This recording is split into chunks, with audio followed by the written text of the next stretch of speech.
Sinceramente no me interesa lo más mínimo cuál es su opinión. Y una de las cosas que dice, a mí me gustaría hacerle muchas preguntas a ese pastor español. Querido, si me estás viendo en esta tarde, cuando quieras, hazme todas las preguntas que quieras. Creo que soy una de las personas más fáciles de localizar del planeta Tierra. Vivo en la isla de Tenerife, concretamente en Santa Cruz de Tenerife. Nuestra iglesia está en la calle Garcilaso de la Vega, número 13. Cuando quieras puedes venir y te respondo a todas las preguntas que quieras, no hay ningún problema.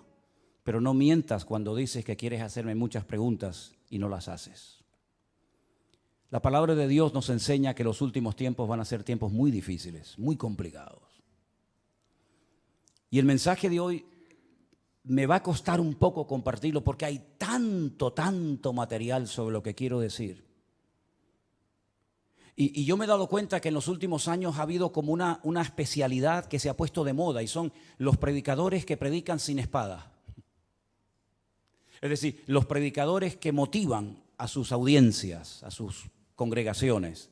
Y claro, cuando oyes a esos hombres con ese léxico, con esas palabras, con ese carisma que tienen, la gente sale allí inflada, ¿no? Porque, claro, son mensajes que no te comprometen, son mensajes donde todo es serás y tendrás y serás. Dios está contigo, te va a bendecir, te va a abrir puertas, etcétera, etcétera, ¿no?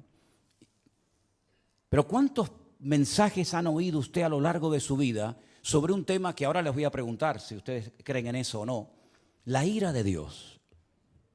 Yo solamente escuché un mensaje en toda mi vida y acabo de cumplir 62 años, desde los 16, 17 años estoy sirviendo al Señor de una manera u otra. En toda mi vida escuché a una persona que predicó un día sobre este tema tan controversial de la ira de Dios. Y casualmente fue en esta iglesia, en este mismo púlpito.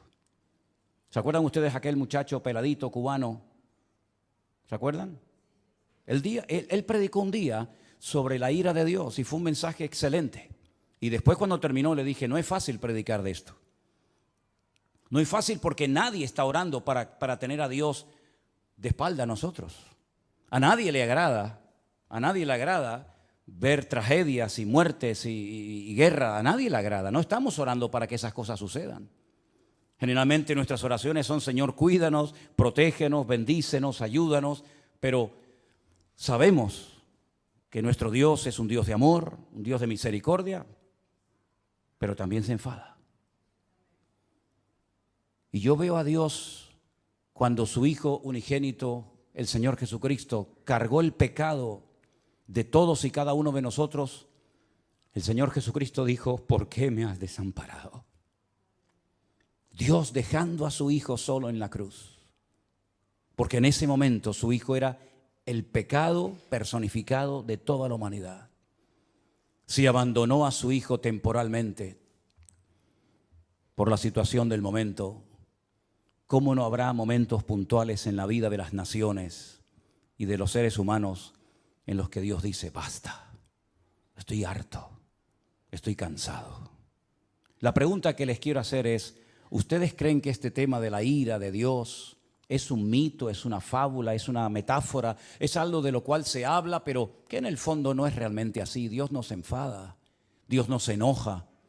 Hay momentos en los que es verdad, Dios bendice, hace milagros, saca a su pueblo de la esclavitud, les da el maná, los protege de los enemigos, pero también hay un montón de versículos, cientos, miles de textos, donde Dios dijo, cuando claméis no os voy a oír, porque cuando yo llamé no me respondisteis, y estoy harto de vuestros holocaustos y de vuestras ofrendas y de vuestras fiestas solemnes. Y por cuanto llamé y no quisisteis, vuestra casa quedará desierta. Y si te parece poco, hay un libro que contiene unas palabras que son impresionantes, son tremendamente impactantes y durísimas. Permítame que se las lea. Ahora les digo dónde voy a estar leyendo. Acuérdate, oh Señor, de lo que nos ha sucedido. Mira nuestro oprobio. Y mira nuestra herencia, cómo ha sido traspasada a extraños. Nuestra piel se ha ennegrecido como un horno a causa del hambre. Han violado a nuestras mujeres, a nuestras vírgenes las han violado y han colgado a nuestros príncipes y no respetaron a los ancianos. Se han llevado a los jóvenes y los muchachos han desfallecido. Los jóvenes dejaron de cantar. Cesó el gozo en nuestro corazón. Nuestra danza se ha convertido en luto. Cayó la corona de nuestras cabezas. Ay de nosotros, Señor, porque pecamos. Por esto se entenebrecieron nuestros ojos. Mas tú, Señor, permaneces para siempre y tu trono de generación en generación. No estoy leyendo un poema, estoy leyendo la Biblia en el capítulo 5 del libro de Lamentaciones. Es tremendo, ¿verdad? Es tremendo cuando Dios dice, basta, hasta aquí hemos llegado, se acabó. Es tremendo cuando Dios le dice a su pueblo, no voy a oír vuestras oraciones, no voy a estar presente en vuestras fiestas solemnes, no voy a oír. El cielo lo haré de bronce y vuestras oraciones no pasarán del techo. Es tremendo, ¿verdad?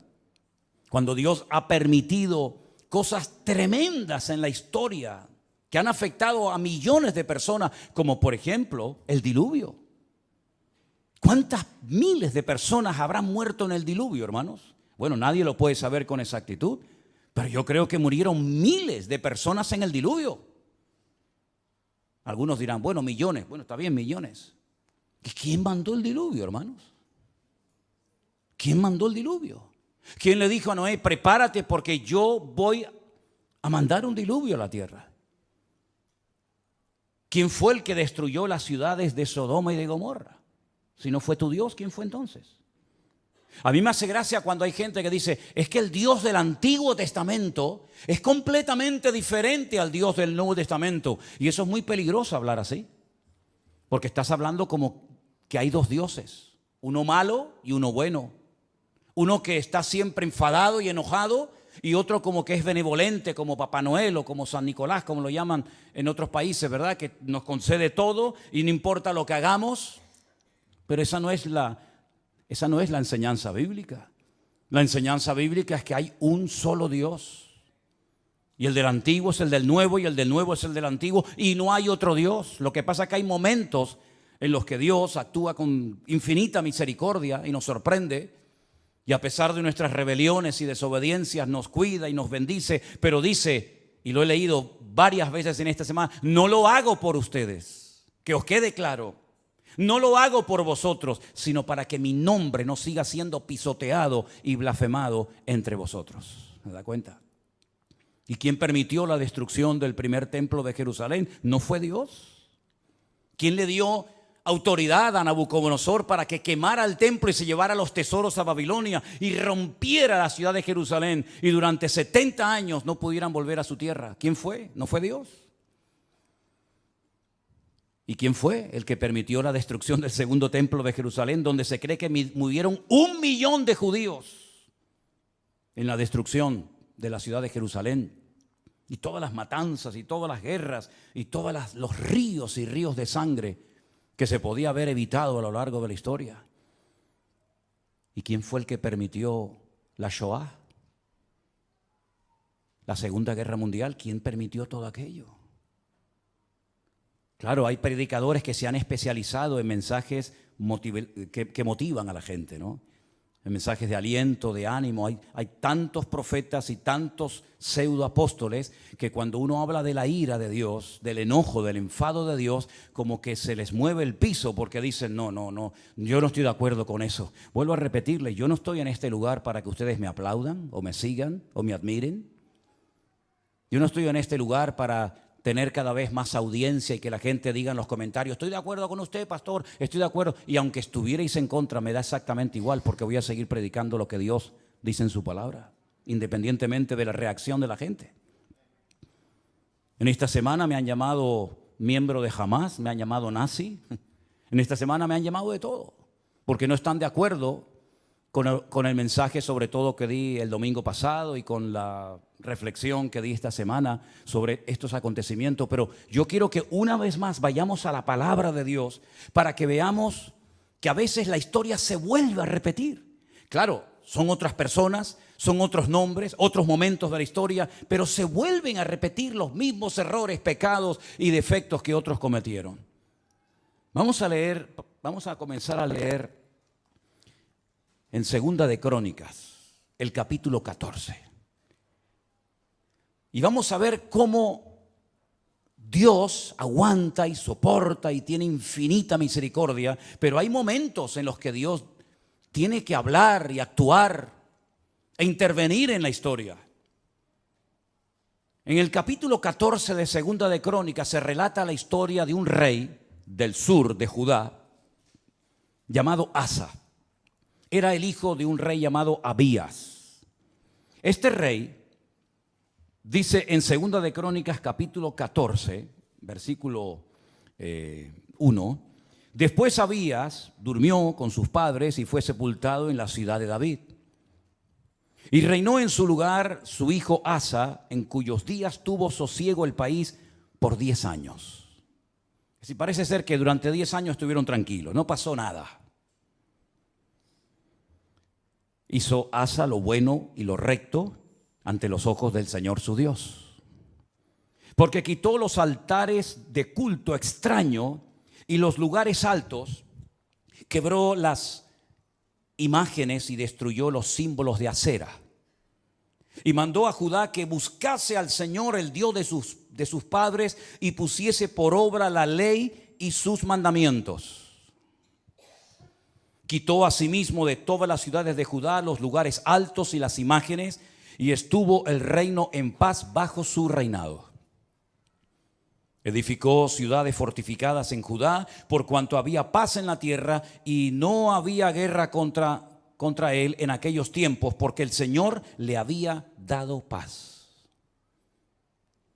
Dijo por tanto a Judá: edifiquemos estas ciudades y cerquémoslas de muros con torres, puertas y barras, ya que la tierra es nuestra, porque hemos buscado al Señor nuestro Dios, le hemos buscado y Él nos ha dado paz por todas partes. Edificaron pues y fueron prosperados. Si se terminara la historia de Asa con este versículo, podríamos decir que Asa fue un buen rey, porque dice la Biblia que hizo lo bueno ante los ojos de Dios. Pero ¿dónde se prueba la fe verdadera de un creyente? ¿En la paz, en la calma, en la quietud, en la prosperidad? No. Ahí todo, mientras todo va bien, todo el mundo funciona y todo el mundo está contento. Dice que él era bueno delante de Dios y comenzó a hacer una serie de reformas y comenzó a fortificar ciudades y comenzó a hacer obras muy interesantes, muy buenas, necesarias también, pero porque había paz, no había guerra en el país. Pero llegó el momento que las cosas cambiaron. Y tuvo también Asa ejército con escudos y lanzas. Tuvo de Judá 300,000. Es curioso, ¿no? El mismo número de reservistas que Israel ha movilizado en estos días, 300,000. Y de Benjamín 280,000, es decir, tenía 580,000 soldados entre su tribu y la tribu de Benjamín, que traían escudo y entensaban arcos, todos hombres diestros. Versículo 9. Salió contra ellos Zera, etíope, con un ejército de 1,000,000 de hombres. 1,000,000 de hombres. Y además tenían 300 carros y vino hasta Maresa. Entonces salió Asa contra él, ordenaron la batalla en el valle de Cefata junto a Maresa, y clamó Asa al Señor su Dios y dijo, escuchen la oración: oh Señor, para ti no hay diferencia alguna en dar ayuda al poderoso o al que no tiene fuerzas. Ayúdanos, Señor Dios nuestro, porque en ti, ¿qué dice? Nos apoyamos, y en tu nombre venimos contra este ejército. Casi igual que las palabras que David pronunció cuando fue a pelear contra el gigante Goliat. Tú vienes contra mí con espada y jabalina, mas yo voy contra ti en el nombre de mi Dios. Ahora Asa casi dice lo mismo. Ayúdanos, porque en tu nombre venimos contra este ejército. Oh Dios, tú eres nuestro Dios. Que no prevalezca el hombre contra nosotros. ¿Qué pasó? Que el Señor, Jehová, deshizo a los etíopes delante de Asa y delante de Judá, y huyeron los etíopes, que eran 1.000.000 de hombres armados hasta los dientes y además 300 carros de combate. Era humanamente imposible hacer frente y vencer a este poderosísimo enemigo, porque la desproporción era enorme. Tenían 580.000 hombres, pero el enemigo viene contra ti con 1.000.000 de soldados y no vas a poder hacer frente a esta guerra. ¿Qué fue lo que hizo Asa? Orar. Señor, ayúdanos. Nos apoyamos solamente en ti. Dios le respondió sí o no. ¿Vio una contundente victoria? ¿Sí o no? ¿Fue el enemigo derrotado? ¿Sí o no? Bueno, con esta victoria ya Asa tenía que tener más que interiorizada y aprendida la lección de que si oramos y nos apoyamos solamente en Dios, Dios siempre nos va a ayudar. No importa el momento, no importa la dificultad, no importan nuestras limitaciones. Nosotros nos apoyamos en nuestro Dios que no conoce ningún tipo de limitación y siempre el Señor saldrá victorioso. ¿Cuántos dicen amén? Perfecto. Al poco tiempo, capítulo 15, vino un tal Azarías, hijo de Obed, un profeta digamos ambulante, no muy conocido, pero dijo cosas muy interesantes. Salió al encuentro de Asa y le dijo: oídme, Asa y todo Judá y Benjamín. El Señor estará con vosotros si vosotros estuviereis con él. Y si le buscareis, será hallado de vosotros, mas si le dejareis, él también os dejará. Esto funciona así.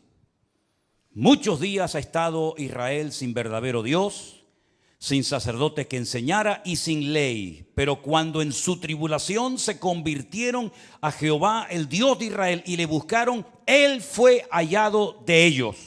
¿Cuántos dicen amén? Es decir, la palabra que el Señor le está dando a través de este profeta al rey Asa es tremenda.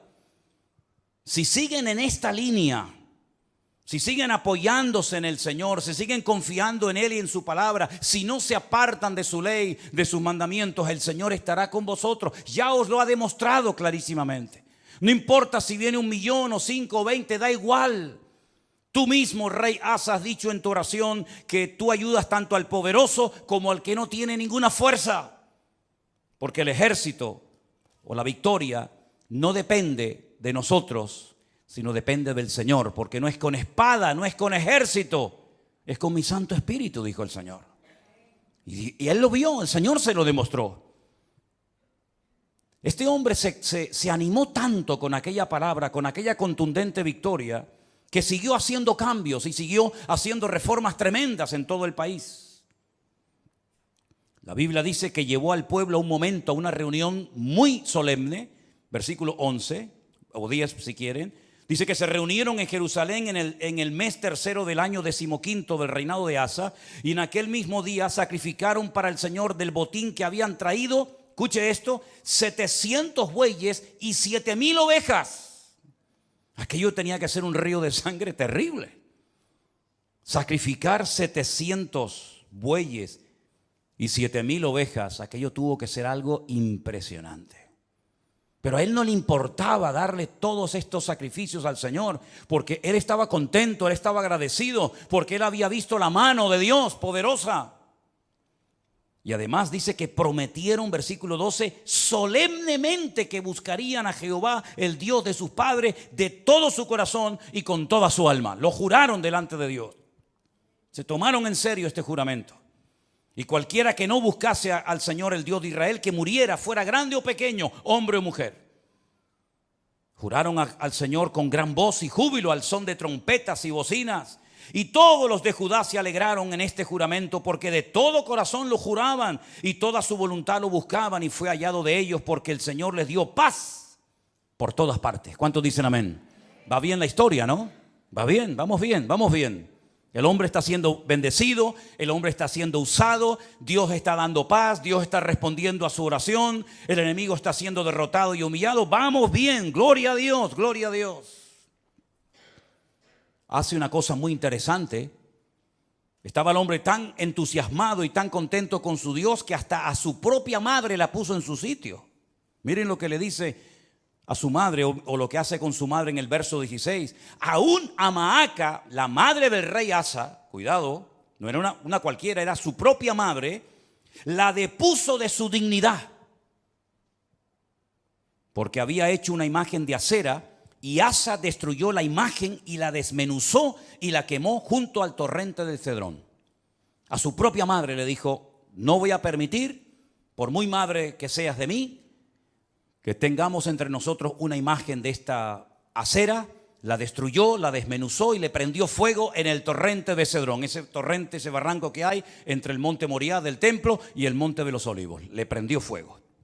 Y en el versículo 18 dice que trajo a la casa de Dios, al templo, todo lo que su padre había dedicado y lo que él había consagrado. Y dice: plata, oros, utensilios, llevó un montón de cosas. La generosidad brotó en su corazón.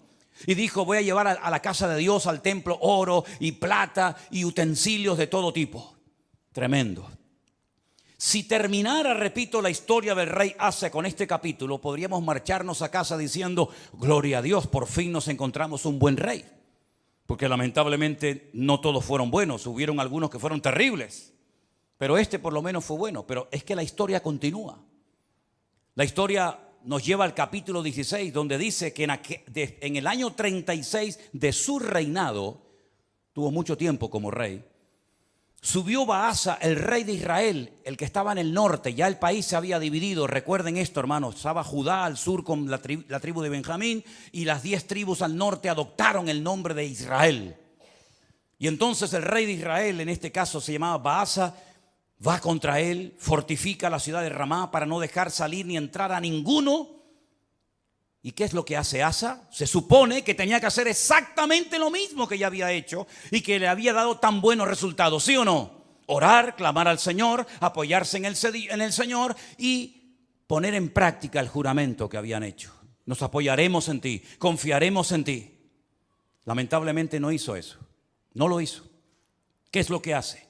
Sacó Asa la plata y el oro de los tesoros de la casa de Dios. Es decir, ayer los entregué al Señor, hoy los vuelvo a tomar. Ayer los consagro para uso exclusivo del templo y ahora tomo todo eso que no es mío. Son parte de los tesoros de la casa de Dios, y lo que hace es que se los envió a un tal Ben-Hadad, rey de Siria, que estaba en Damasco. ¿Y este qué pinta aquí? ¿Quién es este rey de Siria, este tal Ben-Hadad? ¿Qué pinta este hombre en todo esto? Bueno, le dijo: hay alianza entre tú y yo como la hubo entre tu padre y mi padre. He aquí yo te he enviado plata y oro para que vengas y deshagas la alianza que tienes con Baasa, el rey de Israel, a fin de que se retire de mí. Consintió Ben-Hadad con el rey Asa y envió los capitanes de su ejército contra las ciudades de Israel, y conquistaron Gijón, Dan, Abel-Maín, las ciudades de aprovisionamiento de Neftalí. Y oyendo esto, Baasa cesó de edificar a Ramá y abandonó su obra. Entonces el rey Asa tomó a todo Judá, y se llevaron de Ramá la piedra, la madera con la que Baasa edificaba, y con ella se edificó la ciudad de Jeba y a Mizpa. Problema solucionado. Ya está.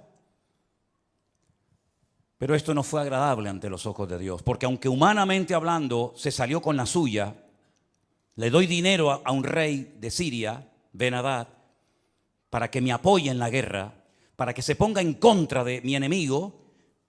Yo le pago, yo le doy una cantidad enorme de dinero, aunque vacíe la casa de Dios, y así me quedo tranquilo.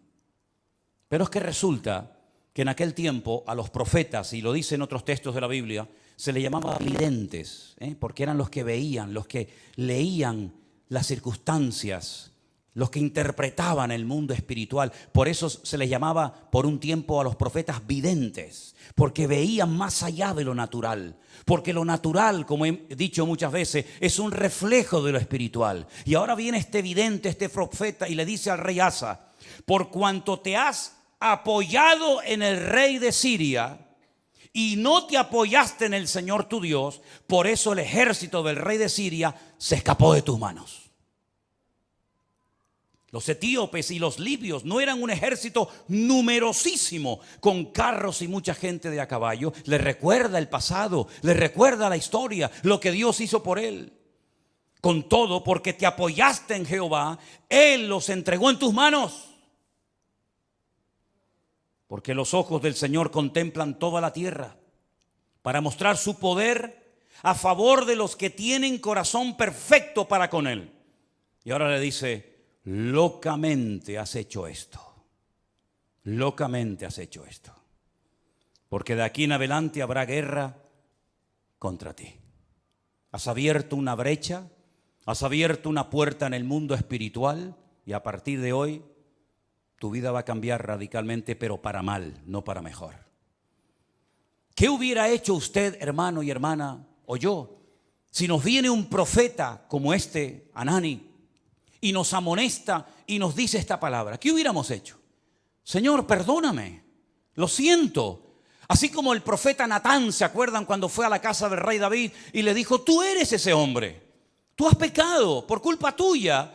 El nombre de Dios ha sido blasfemado y pisoteado en el mundo de los gentiles. Y David dijo, Señor, perdóname, no quites de mí tu Santo Espíritu, ¿verdad? Y ten piedad de mí, etcétera, etcétera. Lo mismo tendría que haber hecho Asa, ¿sí o no? Era un hombre de Dios, conocía la palabra, había visto el poder de Dios en su vida, en su reinado. Lo lógico hubiera sido decir, perdóname, Señor, lo siento mucho, he dado un mal ejemplo al país, sacando los tesoros de la casa de Dios y dándoselos a un pagano para que me ayude, como si no tuviéramos un Dios más poderoso que el rey de Siria, Ben-Hadad. ¿No te das cuenta, querido hermano, que cada vez que te apoyas en algo o en alguien que no es Dios, el que se lleva la gloria no es Dios, sino el que en la persona en la que te has apoyado? Locamente has actuado. Tú, un hombre de Dios, no tiene que actuar de esta manera. Un pueblo que conoce a su Dios no puede caer en estos errores. ¿Qué dije el domingo pasado? Hay cosas que se hacen en este país o en el tuyo o en muchas naciones de la tierra que no es que estén bien, pero bueno, digamos que no afectan tanto al mundo espiritual. Pero Israel no puede permitirse ser como los demás. Israel no puede imitar a los demás perdiendo su identidad, apoyándose en lo que nunca tenían que haberse apoyado y olvidándose de su Dios. Porque Israel no es un país cualquiera. Israel tiene que ser un punto de referencia para todo el mundo. Tiene que ser una luz entre las naciones, que ese fue el propósito por el cual, o uno de los propósitos por el cual Dios los llamó. Así que has actuado locamente porque tú tenías que haberte apoyado en el Dios Todopoderoso que te ha demostrado que es un Dios poderoso y que no importa si vienen 1 millón o 20 contra ti, el Señor te va a librar. Y como hemos cantado esta tarde, y espero que no solamente haya sido una canción, sino algo que tenemos claro en nuestra vida, por un camino vendrán y por 7 huirán. Y él sabía ese versículo que hemos cantado en esta tarde. Pero ¿qué pasó? Versículo 10. Se enojó Asa contra el vidente. Se enfadó contra el profeta. Lo mete en la cárcel porque se encolerizó grandemente a causa de esto. No le hizo gracia la palabra del profeta Hanani. No le gustó. Oprimió Asa en aquel tiempo a algunos del pueblo. Mas he aquí los hechos de Asa, primeros y postreros, están escritos en el libro de los reyes de Judá y de Israel. Ahora escucha bien. En el año 39, pocos años después de su reinado, este rey enfermó gravemente de los pies. Y en su enfermedad, ¿a quién buscó? A los médicos.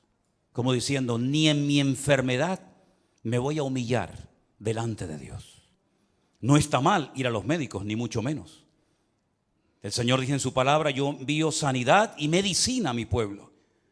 Pero la actitud de Asa es de soberbio, es de arrogante, es decir, estoy enfermo, si clamara al Señor, Dios me podría sanar, pero no lo voy a hacer, porque no quiero saber nada de ese Dios. Y dice que en su enfermedad buscó a los médicos en vez de a Dios.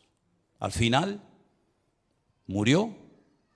En el año 41 de su reinado, lo sepultaron en los sepulcros que él había hecho para sí en la ciudad de David.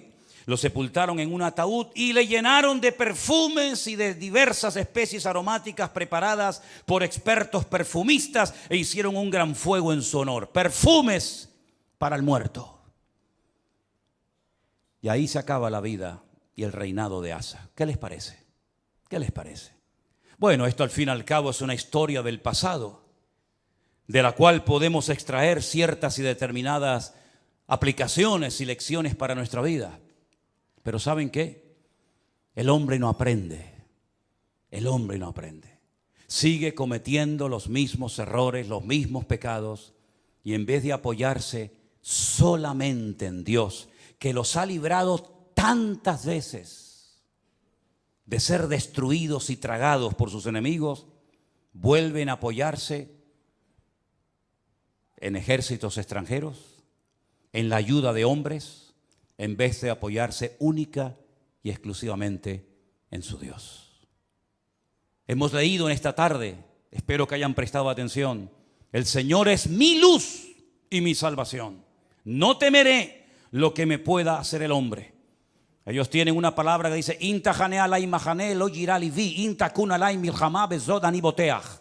aunque un ejército acampe contra mí, no temerá mi corazón. Aunque contra mí se levante en guerra, yo viviré confiado. Eso es lo que dice la palabra. Pero eso no puede ser solamente un texto bíblico. Eso tiene que ser una realidad cada día de nuestra vida. Dejemos por un momento a Israel a un lado. Tú cuando tienes problemas económicos y cuando tienes problemas matrimoniales o cuando tienes problemas de cualquier otra índole, ¿en quién te apoyas? ¿En quién pones tu confianza? A ver si nos va a pasar lo mismo que a Asa. El Señor libró a su pueblo de la esclavitud. Podían haber muerto todos en Egipto. De hecho, estaban lanzando a los niños al río Nilo para que murieran.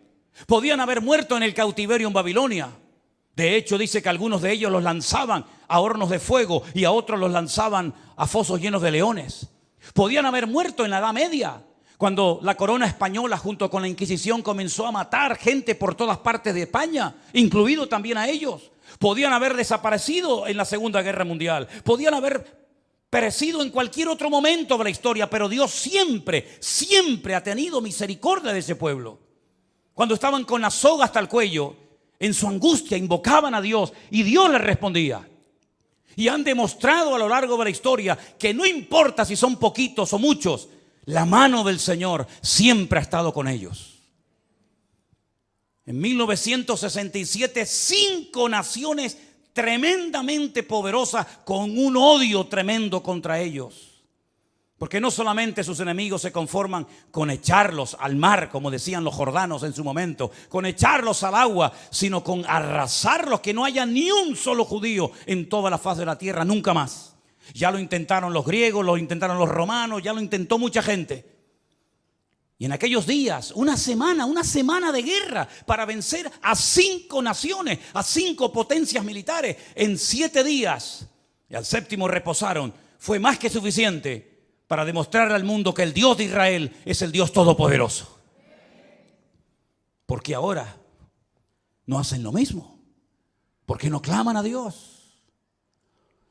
Uno tiene que tener una lectura diferente a lo que dicen los medios de comunicación, la prensa, la radio, la televisión, porque si no caemos en el mismo error de los demás. Hablamos como los demás, opinamos como los demás. ¿Qué es lo que está pasando allí ahora mismo?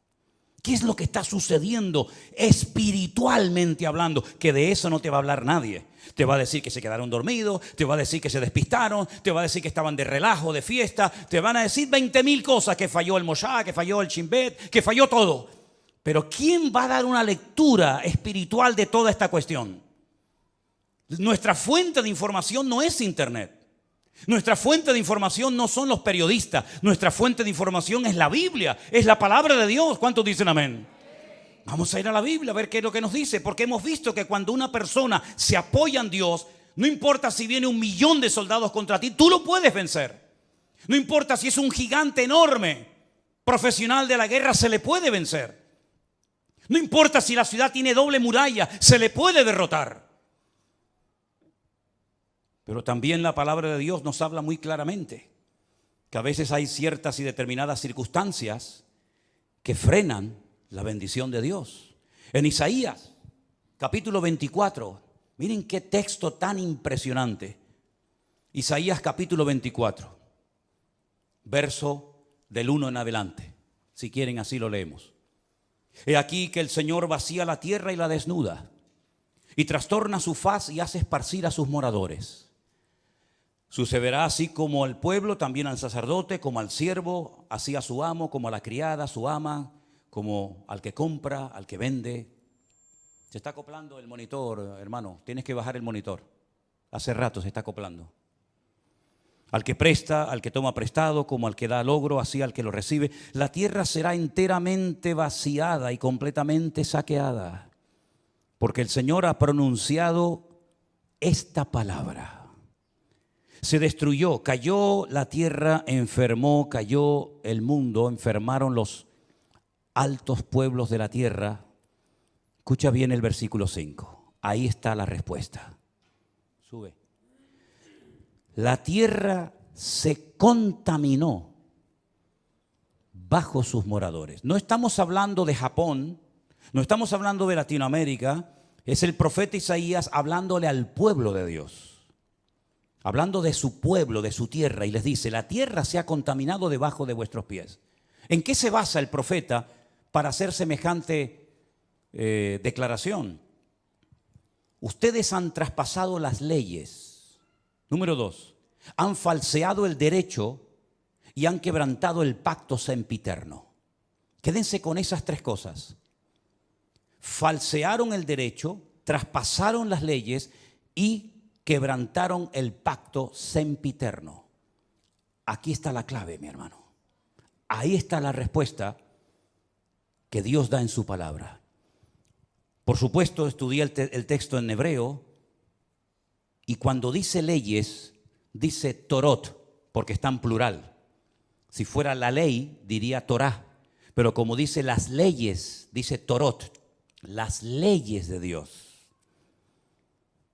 Las habéis traspasado, las habéis quebrantado. Falsearon el derecho, hok. Hok es otra palabra que significa obligaciones morales, normas de convivencia. Las habéis quebrantado también. No solamente lo divino, lo religioso, la Torá, los Torot, los mandamientos inspirados por el Espíritu Santo, dados a través de Moisés en el monte Sinaí, los habéis quebrantado. No solamente eso, sino que también habéis modificado las normas, habéis manipulado vuestras obligaciones y habéis permitido ciertas y determinadas cosas que van en contra de la palabra que ustedes saben como pueblo de Dios que no se deben ni se pueden hacer. Y además de todo eso, lo que ha sucedido es que el pacto sempiterno, fíjate qué palabra tan interesante. Una cosa es eterno, otra cosa es sempiterno. Parece lo mismo, pero no es igual. Nuestro Dios no es sempiterno, nuestro Dios es eterno, porque no tiene principio ni tiene fin. Pero el pacto que Dios hizo con el pueblo de Israel tiene principio y no tiene fin. Por eso se llama un pacto sempieterno. No es un sinónimo, sino es una connotación diferente. Dice el Brit Olam. El Brit Olam en hebreo se ha traducido muy bien en esta ocasión por un pacto que tuvo un principio. ¿Dónde tuvo el pacto ese principio? Vamos a verlo ahora, para posicionarnos y ver a qué se refiere la palabra de Dios cuando dice que llegaría un momento en la historia en el que el pueblo de Israel quebrantaría los Torot, la ley de Dios, los Hok, las normas de convivencia, las obligaciones de un país, y además el pacto sempiterno. Ese pacto del cual está haciendo referencia Isaías se menciona en el primer libro de la Biblia, el libro del Génesis. Cuando el Señor le dice a Abraham, tenemos que remontarnos a los tiempos de Abraham, espero que no se estén perdiendo, porque para mí es tremendamente interesante que ustedes entiendan esta porción y este mensaje hoy. El Señor le dice a Abraham: yo estableceré mi pacto entre mí y ti, y entre tu descendencia por tus generaciones. Es decir, el pacto no termina con tu muerte. El pacto no termina cuando tu hijo se muera, Isaac, o cuando tu nieto Jacob muera, sino que será un pacto con toda tu descendencia por todas las generaciones, y yo seré tu Dios y el de tu descendencia para siempre. Este es mi pacto. Este es mi pacto, versículo 10. Este no es el pacto que Jesús hizo en el huerto, en Jerusalén cuando dijo, tomad y comed, esto es mi cuerpo. No, no, ese no es. Este es otro pacto. Este es un pacto que está haciendo con Abraham, el padre de la nación hebrea. El pacto que Dios hizo con este varón le dice, guardaréis entre mí y vosotros y tu descendencia después de ti. Será circuncidado todo varón entre vosotros. Es decir, siempre hay una señal de un pacto. ¿Cómo puedo yo demostrar que Dios ha hecho un pacto conmigo? ¿Cómo lo puedo demostrar? Bueno, Dios me dijo ya, Dios te dijo, pero las palabras se las lleva el viento, como dice el refrán. ¿Cómo podía Noé demostrar que Dios había hecho un pacto con él? Cuando veáis el arco en las nubes, esa es la señal del pacto que yo he hecho contigo. Perfecto. ¿Y cómo podía Abraham demostrar, o la descendencia de Abraham, que Dios había hecho un pacto con ellos, que los había escogido de entre todas las naciones? Esta será la señal del pacto. Circuncidaréis la carne de vuestro prepucio y os será por señal entre mí y vosotros. A la edad de 8 días, luego no es un pacto con la nación islámica, con los árabes, porque los árabes se circuncidan a los 13 años. Y los judíos circuncidan a sus hijos a los 8 días. ¿Te das cuenta? El pacto va a ser una señal que vas a llevar toda tu vida en tu carne, en tu cuerpo. Y se la tienes que hacer al bebé a los 8 días. Por vuestras generaciones. El nacido en casa, el comprado por dinero, también los extranjeros que no fueren de tu linaje. Debe ser circuncidado el nacido en tu casa, el comprado por dinero. Estará mi pacto en vuestra carne por pacto perpetuo. El varón incircunciso, el que no hubiere circuncidado la carne de su prepucio, aquella persona será cortada de su pueblo, ha violado mi pacto. Da igual si son religiosos o no, si son creyentes o no, si son practicantes o no. No hay ni un solo varón de Israel que no sea circuncidado, ni uno. No van a la sinagoga, no leen la Torá, no practican los mitzvot, no se ponen los tefilín, no hacen ningún tipo de manifestación religiosa, pero a nadie se le ocurriría tener un hijo y no circuncidarlo. Eso no se negocia. Aunque te hayas casado con una chica no judía, jamás por amor a tu mujer no judía vas a decir, bueno, al niño no lo circuncidamos. No, lo hicieron lo han hecho en todas partes, en Egipto. En la Segunda Guerra Mundial lo hacían, a escondidas lo hacían. Por la prohibición que los reyes católicos pusieron de que no se podía seguir circuncidando. Es la señal del pacto. Todos los hombres en Israel están circuncidados. Llevan en su carne la señal de que están bajo un pacto. Lo entiendan o no, ustedes se han metido debajo de un pacto. ¿Cómo se llama Israel? ¿Cómo se llama ese país? Israel, no. Estado judío de Israel. Es decir, estáis bajo un pacto que Dios ha hecho con vosotros. Y lo creáis o no, lo entendáis o no, ustedes llevan en su cuerpo una marca como señal de que estáis bajo ese pacto. Isaías dice en el capítulo 24 que hemos leído en esta tarde, vosotros habéis quebrantado el pacto. Vosotros habéis traspasado las leyes y habéis falseado el derecho. La ley de Dios no se modifica, no se le quita ni se le añade nada. Ya están los 613 mandamientos en lo que se conoce como la ley, la Torá, el Pentateuco, el Humash, ponle el nombre que usted quiera. 613 mandamientos, no se le quita ni se le pone nada. Si quieres saber cuáles son esos mandamientos, tienes ahí Génesis, Éxodo, Levítico, Número y Deuteronomio. Ahí están todos. Eso ya no se puede tocar. Pero las normas, las reglas, tienen que ir en consonancia con la ley de Dios, ¿sí o no? ¿Quién se tiene que adaptar? ¿El hombre a Dios o Dios al hombre? El hombre a Dios, ¿no? Luego, cuando en la Knesset, ¿qué es la Knesset? La Knesset es el parlamento israelí, donde están todos los partidos políticos, los de derecha, los de izquierda, los árabes, todos están allí. En la Knesset se aprueban leyes y esas leyes tienen que ir en consonancia con la palabra de Dios, porque ustedes están bajo un pacto y lo saben porque llevan la señal de ese pacto en vuestra propia carne. ¿Me siguen o no? Ok. Vamos a conocer al presidente del parlamento israelí. Se los presento a todos ustedes. Ahí lo tienen.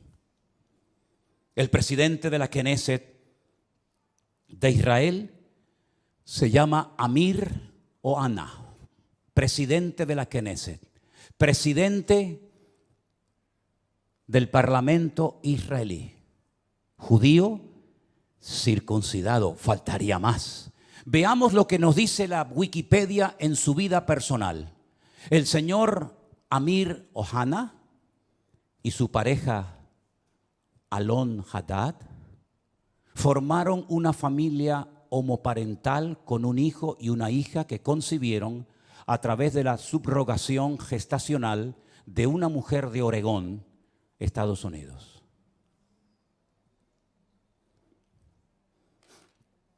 Sin comentarios. Gracias. Presidente del Parlamento israelí. Vosotros habéis traspasado mis leyes, habéis pervertido el derecho y habéis quebrantado mi pacto. Alguien dijo, no es una frase mía, cuando nos distanciamos de Dios y de su palabra, ponemos nuestra vida en peligro. ¿No les parece a ustedes? Pero la palabra de Dios dice, sin santidad nadie verá al Señor. Llámese Israel, llámese sudamericano, llámese latino, llámese como se llama. Sin santidad nadie verá al Señor. No es un título, una nacionalidad, un pasaporte lo que nos salva, sino el apoyarnos única y exclusivamente en Dios y en su palabra. Pero ahora resulta que ya están tranquilos porque el tío Sam les ha dicho, yo estoy con ustedes. Antes se llamaba Ben Haddad, ¿se acuerdan? Ben Haddad. Ahora se llama señor Biden.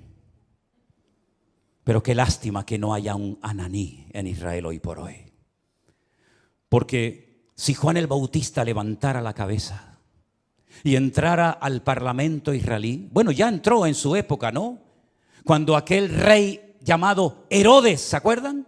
¿Se acuerdan el rey Herodes? Aquel títere, aquel monigote que ni era rey ni nada, pero lo habían nombrado los romanos, le habían dicho, tú vas a ser el rey de Israel. Qué valientes fueron los magos de Oriente, ¿se acuerdan? Cuando vienen seguramente en un viaje de días, de semanas o tal vez de meses y llegaron a Belén, al Herodión, donde vivía el rey Herodes y le dijeron, venimos a adorar al rey de los judíos porque su estrella hemos visto en el oriente.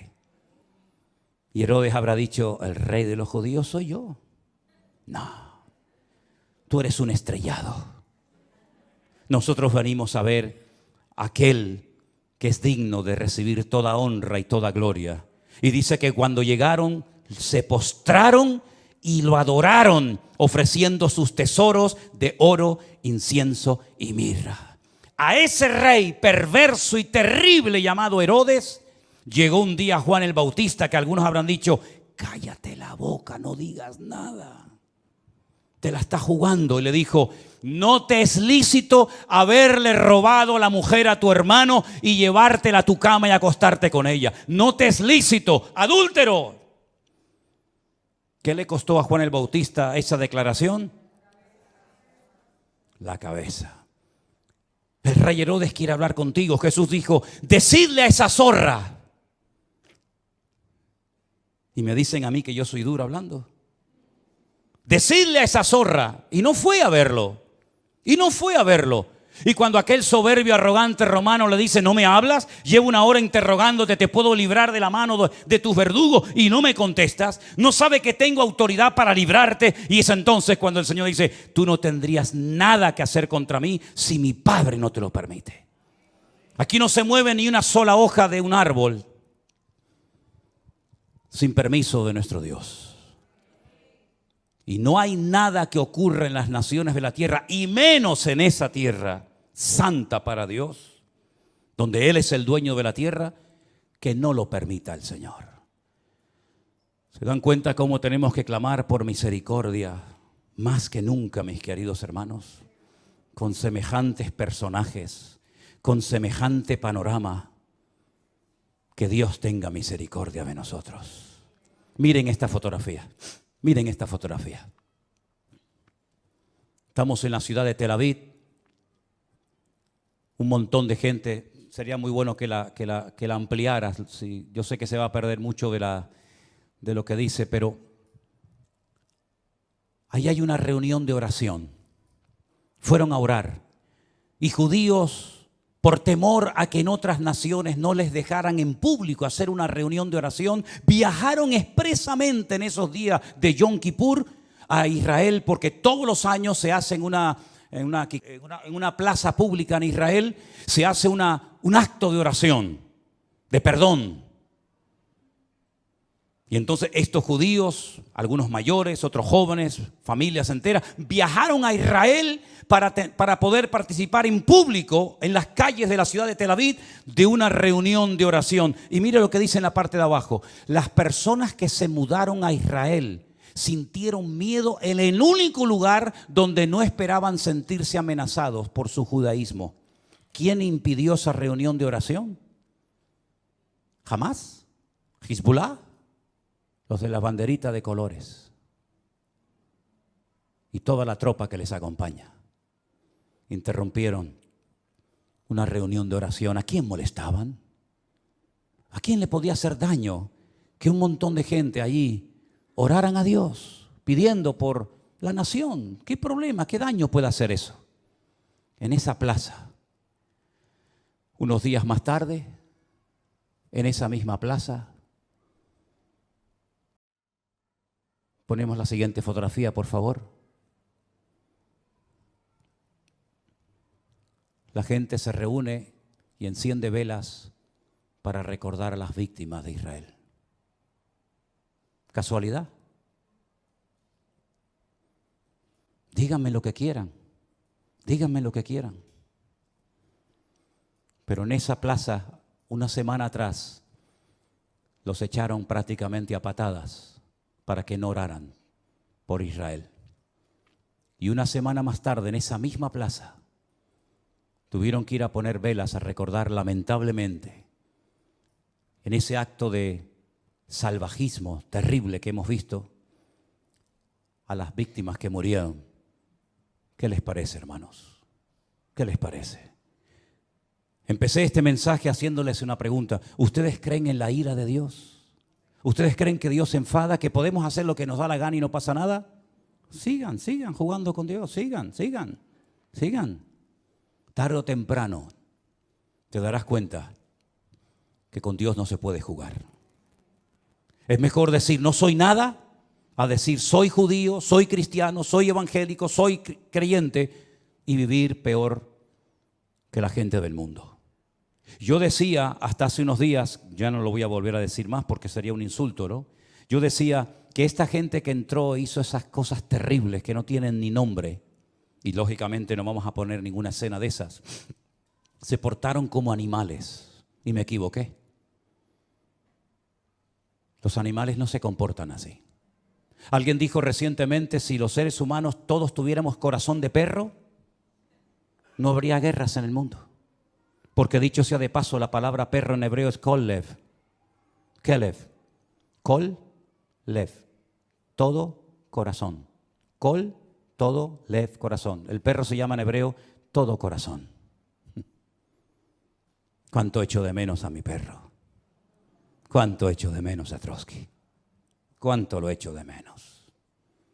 Los viajes que he hecho con él, los días que he viajado solo por ahí, durmiendo en cantidad de lugares y siempre a mi lado, siempre ahí, ¿verdad? Ustedes saben que era mi sombra. Cuando vivíamos enfrente de la iglesia, saltaba el muro, aunque tenía ya las patitas con problema y con dolor, saltaba y se metía aquí en la iglesia y aquí se quedaba quietito, ¿verdad? Si fuéramos todos los seres humanos con corazón de perro, no veríamos estas cosas terribles que hemos visto. 150 personas que no se sabe lo que va a ser de ellas, niños, en fin, no quiero ni mencionar la palabra. ¿Qué les parece, hermanos? El único que puede solucionar esto, ¿saben quién es? Dios. ¿Saben quién va a ganar la guerra esta? Dios es el que la va a ganar. Y si todo esto lleva al hombre a ponerse de rodillas y a pedir perdón, pues gloria a Dios. Porque lean ustedes esta semana Sofonías, lean ustedes Joel, lean ustedes Miqueas, lean ustedes el libro de Jeremías, lean ustedes, hermano, el libro de Lamentaciones, y os vais a dar cuenta cuántas muertes, cuántas guerras se podían haber evitado si el pueblo hubiera puesto su apoyo y su confianza solamente en Dios. Y no he mencionado lo peor. Lo voy a mencionar así de pasadas, pero no nos olvidemos que un papa pidió perdón, ya tarde, pero bueno, por lo menos pidió perdón por la Inquisición. Un rey español pidió perdón por haber expulsado al pueblo de Israel de España, robándoles todas sus posesiones y mandándolos con lo puesto. Alemania pidió perdón hace años por lo que había hecho, y mira qué país tan bendecido y tan próspero es Alemania, ¿eh? Pero el pueblo de Israel, que yo sepa, pueblo que amo, y si pudiera ir allí ahora mismo iría, nunca pidió perdón por haber matado a mi amado Señor San Jesucristo. Nunca lo hizo. Es más, su nombre es blasfemado cada día. Entonces, queridos hermanos, ¿tiene o no tiene Dios misericordia de nosotros y de su pueblo Israel? Por lo tanto, mis queridos hermanos, o espabilamos y doblamos nuestras cabezas, o los próximos seremos nosotros. ¿Se acuerdan lo que me dijo aquel rabino en aquel muro aquel día? Ahora es Ucrania, pasado mañana será Israel, después seréis vosotros. ¿A dónde van a ir esos miles y miles de refugiados? Jordania no ha abierto sus fronteras diciéndole: vengan, vengan, tenemos un país enorme, grandísimo, de miles y miles de kilómetros. Vengan aquí. Al fin y al cabo, los palestinos, ¿de dónde eran? Eran jordanos. Los viejos que viven en Israel, ¿qué pañuelos se ponen en la cabeza? ¿Con qué se ponen en la cabeza? ¿De qué color es? ¿De qué color es? ¿Blanco y negro? No. Blanco y rojo. El pañuelo de Jordania. Miren la bandera de Jordania, miren la bandera palestina. Son iguales, simplemente que han puesto ahí una estrella. Pero Jordania no ha dicho: vengan para acá, les recibimos. Arabia Saudita no los ha invitado a venir. Los iraníes, que tanto los aman y los apoyan. Qatar, país rico, no ha invitado a ninguno de ellos. Todos los quieren, pero lejos. ¿A dónde van a venir todas esas personas? ¿A dónde vinieron los sirios cuando fue la guerra en Siria? ¿A dónde fueron los libios? ¿A dónde van a ir? A Europa. Aquí tienen pagas, aquí tienen comida, aquí tienen todo lo que sus hermanos árabes jamás les van a dar. Así es que he dicho muchas veces: lo mejor está por venir. Pero bíblicamente, para ciertos sectores de la tierra, lo peor está por venir. Porque si les interesa el tema, lean esta semana detenidamente capítulo 38 y 39 de Ezequiel. Ahí te dice quién va a atacar y cuándo lo va a hacer. Y no son estos, ¿eh? Hay un dato tremendamente significativo: esta guerra va a terminar, por supuesto que sí. Y todo volverá supuestamente a la normalidad. Volverán a estar tranquilos porque ya se han quitado un enemigo de encima. Lean Ezequiel 38 y 39 y te dice cuándo va a atacar el de arriba. El de arriba. ¿Quién es el de arriba? El del norte. El oso. Te dice cuándo van a hacerlo y cómo va a morir. Y el tiempo que tardarán enterrando muertos. Es impresionante. Es que la Biblia es el periódico de mañana. Por eso hay que leerla y escudriñar las Escrituras. Así que Dios tenga misericordia de nuestras vidas. Amén, hermanos. La pregunta es, y termino: ¿cómo es posible que este pueblo tan inteligente, de tantos premios Nobel, no se dé cuenta de todo lo que está sucediendo? Bueno, la palabra de Dios nos enseña que están ciegos. Están ciegos. Lamentablemente la ceguera de Israel es tan tremenda, que por inspiración del Espíritu Santo, un profeta dijo de ellos lo siguiente, y con esto termino. Isaías capítulo 29. Deténganse y queden maravillados. Cegaos, embriagaos, pero no de vino, y tambalead, pero no de sidra, porque el Señor derramó sobre vosotros. ¿A quién le está hablando Isaías? A Israel, no a nosotros. En ese momento Isaías le estaba predicando al pueblo de Israel y le dice: el Señor derramó sobre vosotros espíritu de sueño. Cerró los ojos de vuestros profetas. No hay profetas en Israel. No hay profetas. Ellos dicen que los únicos que pueden tener Ruach HaKodesh, es decir, al Espíritu Santo, son los profetas. Y como no hay profetas, el Espíritu Santo no está en Israel. Lo dicen ellos. Dice: cerró los ojos de vuestros profetas y puso velos sobre las cabezas de vuestros videntes. No dice Pablo que tienen un velo, que cuando leen no entienden porque tienen un velo, y hasta que no se conviertan a Cristo, el velo no les será quitado. ¿No dice eso la Biblia? Toda visión os será como palabra de libro sellado, el cual si dijeren al que sabe leer y le dijeren: lee ahora esto, él dirá: no puedo porque está sellado.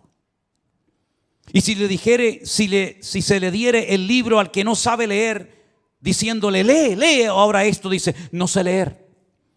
Dice el Señor, escuchen bien esto. Esto es una sentencia tremenda. Este pueblo se acerca a mí con su boca y con sus labios me honra, pero su corazón está lejos de mí. No te enfades conmigo, querido. Pelea con Isaías. Yo no escribí esto. Con su boca me honran, con sus labios, pero su corazón está lejos de mí. Porque su temor de mí no es más que un mandamiento de hombres que les ha sido enseñado. Por tanto, he aquí que nuevamente excitaré yo la admiración de este pueblo con un prodigio grande y espantoso. Perecerá la sabiduría de sus sabios, se desvanecerá la inteligencia de sus entendidos. Ay de los que se esconden de Dios, encubriendo el consejo. Sus obras están en tinieblas y dicen: ¿quién nos ve? ¿Quién nos conoce? Vuestra perversidad ciertamente será reputada como el barro del alfarero. ¿Acaso la obra dirá de su hacedor: no me hizo? ¿Dirá la vasija de aquel que le ha formado: no entendió? Hermanos queridos, necesitamos orar más que nunca para que Dios tenga misericordia de ese pueblo, de sus dirigentes, como de todos y cada uno de nosotros. Y Dios volverá, claro que sí, otra vez a tener misericordia de su pueblo. Y otra vez llenará su boca de risa. Y otra vez dirán entre las naciones: grandes cosas ha hecho el Señor con estos. Pero ya es tiempo de que despertemos y nos demos cuenta de que hay cosas que se pueden evitar en la vida si obedecemos a Dios. ¿Por qué aprender a base de lágrimas? ¿Por qué aprender a base de humillaciones? ¿Por qué aprender a base de palos? Si el Señor nos ha dejado en su palabra las instrucciones concretas y específicas para no sufrir innecesariamente, para no morir antes de tiempo, para no tener que hacer el ridículo, porque el Señor creó a ese pueblo para que fueran siempre cabeza y nunca cola, para que estuvieran siempre arriba y nunca debajo. Eso fue lo primero una de las cosas que más me impactó cuando yo fui a Israel, sobre todo al Kotel Hamarabí, al Muro de los Lamentos. Yo llegué al Muro de los Lamentos, una plaza enorme, y hay una pared, como ustedes saben, grandísima. Y allí están los judíos orando 24 horas al día, siempre orando, con sus movimientos, con su Torah, con sus salmos y con sus historias. Y cuando levantas la cabeza dice: ¿y ahí arriba? ¿Quiénes están ahí arriba orando? Esas mezquitas que están ahí arriba, aquella de Al-Aqsa, el domo de la roca donde Abraham subió a sacrificar a Isaac. ¿Quiénes están ahí arriba? No, arriba están los árabes. ¿Arriba?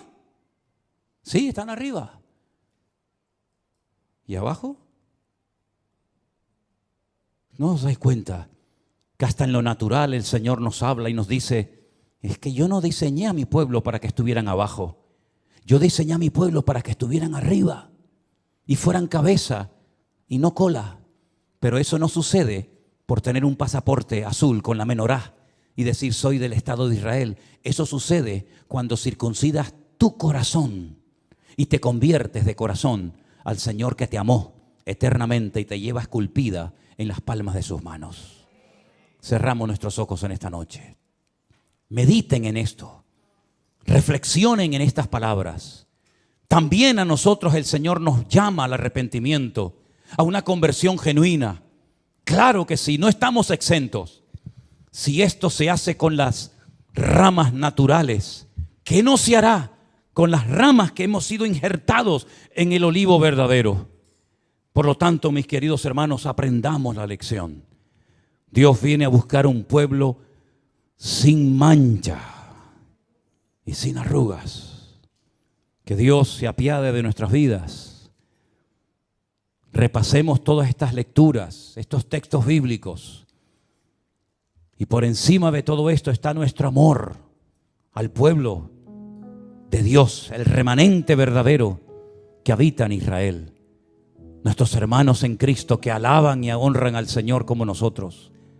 Los que se guardan del pecado, de las contaminaciones de la carne, los que van contracorriente, aunque sean criticados, aunque sean perseguidos, aunque sean objeto de burla, pero allí están. No han doblado sus rodillas, como le dice el Señor al profeta Elías. Hay 7,000 varones que no han doblado sus rodillas ante Baal. Y en Israel hay muchos hermanos, pastores, congregaciones, siervos de Dios, que no han doblado sus rodillas ante Baal ni ante nadie, sino que se apoyan única y exclusivamente en el Señor Dios Todopoderoso. Aleluya. Recibe nuestras vidas en esta tarde como olor fragante, como ofrenda derramada delante de tu altar, oh Dios. Aleluya. Ponemos de pie. Si tú dispusieres tu corazón y extendieres a Él tus manos, levantarás tu rostro limpio de mancha, será fuerte y nada temerá. Te acostarás y no habrá quien te espante. Aleluya. Y muchos suplicarán tu favor. Is that the love your touch, or just my mind's distress? Spinning through the neon haze, searching for forgiveness. But the rhythm pulls me under a tidal wave of sound, washing away the heartache. I'm finally unbound, lost in the electric currents, a symphony of light. Tonight I'm dancing with the shadows, and it feels so right.